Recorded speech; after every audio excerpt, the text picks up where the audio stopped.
안녕하세요. 서울재활병원 공공어린이재활병원부장 김지용입니다. 오늘 저는 발달 지연이 의심될 때 어떻게 해야 하나요? 라는 주제를 가지고 여러분과 이야기를 나눠보려고 합니다.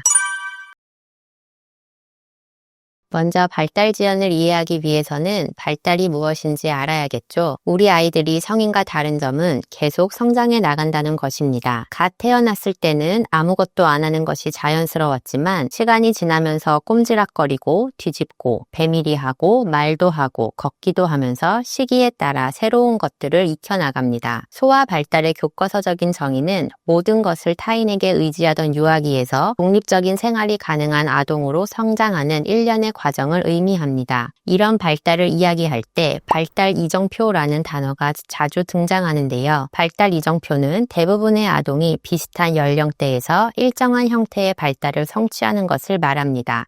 쉽게 말해 대략 이 정도 시기가 되면 이 정도는 해야 된다는 기준이라고 보시면 됩니다. 예를 들어 아이가 돌 정도 되면 걷는다. 이런 것을 발달 이정표로 볼 수 있습니다. 발달의 영역은 대근육 운동, 소근육 운동, 인지, 말과 언어, 사회성 이렇게 크게 5가지 영역으로 나누어 볼 수 있는데 각각의 영역들은 톱니바퀴처럼 서로 영향을 주고받으면서 유기적으로 발달하게 됩니다. 그렇다면 발달 지연은 무엇일까요? 바로 연령에 맞는 발달을 정상적으로 획득하지 못하는 상태를 이야기합니다. 여기서 연령에 맞는다고 평가할 때 일찍 태어난 아이들, 즉 이른둥이 같은 경우에는 태어난 날이 아니라 기존 출생 예정일을 기준으로 나이를 교정해서 평가하게 됩니다. 이러한 교정 나이는 출생 후 약 24개월 정도까지 적용합니다. 예를 들어 예정일보다 2달 먼저 태어난 8개월 된 아이가 6개월 정도의 발달 수준을 보인다면 이는 발달이 느린 것이 아니라 정상적으로 발달하고 있다고 판단할 수 있습니다. 발달 영역별로 보았을 때 정규 분포 곡선에서 마지막 끝단, 즉 -2 표준 편차 밑에 해당하면 발달 지연이 있다고 봅니다. 하지만 -2 표준 편차에 해당하지 않더라도 여러 상황을 고려하여 치료가 필요하다고 판단되면 더 일찍부터 재활치료를 시작하기도 합니다. 발달 지연의 원인은 매우 다양합니다. 먼저 조산입니다. 출생 예정일보다 일찍 태어나는 것은 발달 지연의 가장 큰 위험 인자 중 하나입니다.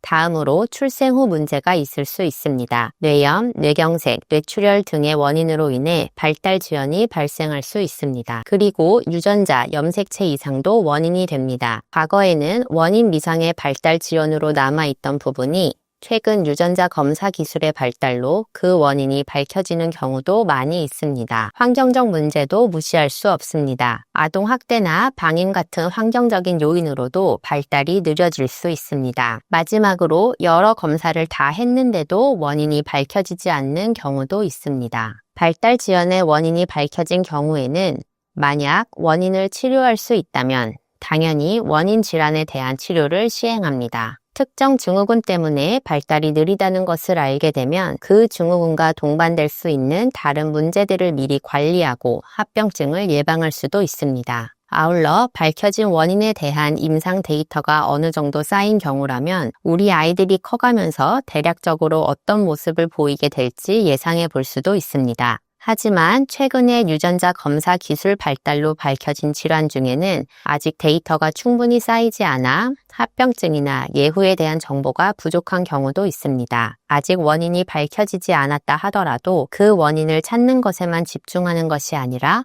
아이가 보이는 발달 지연 현상에 대해서는 조기에 치료를 시작하는 것이 매우 중요합니다. 이제 각 영역별 발달에 대해 간략히 살펴보겠습니다. 대근육 운동은 아이가 머리를 가누고 뒤집고 기고 혼자 앉고 붙잡고 서고 걷는 등 신체를 이용한 몸의 큰 움직임을 말합니다. 앞서 언급한 대로 대략 돌 정도 되면 아이가 혼자서 걷는다고 보는 것이 일반적입니다.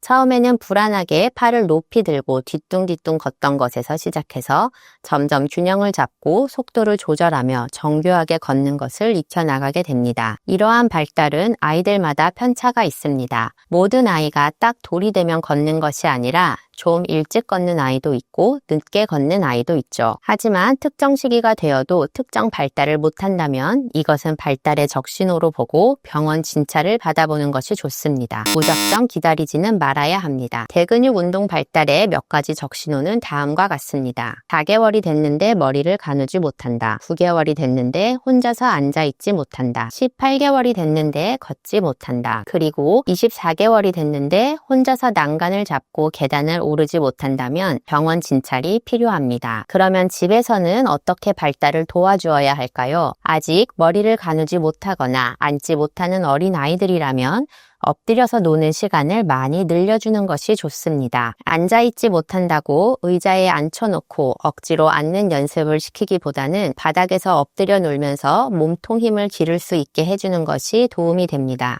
혼자서 걷는 것이 미숙한 아이들도 안전한 환경을 제공하며 스스로 몸을 움직여보는 경험을 할 수 있도록 해주는 것이 좋습니다. 소근육 운동은 아이가 상지를 이용해서 사물을 조작하고 주변 환경에 대응하는 전반적인 활동을 이야기합니다. 과자를 손에 쥐고 입으로 가져가는 것, 블럭을 쌓는 것, 색연필을 끼적이는 것, 장난감 버튼을 누르는 것 등이 모두 소근육 활동에 해당합니다. 좀 더 커서는 숟가락이나 포크로 혼자 밥을 먹거나 혼자 옷을 입고 신발을 신는 것까지도 소근육이 개입하는 영역입니다. 소근육 운동 발달에도 몇 가지 적신호가 있습니다. 신생아 때는 아이들이 주먹을 쥐고 있다가 시간이 지나면서 손을 펴고 있게 됩니다. 3, 4개월이 지났는데도 계속 주먹을 쥐고 있다면 이는 적신호입니다.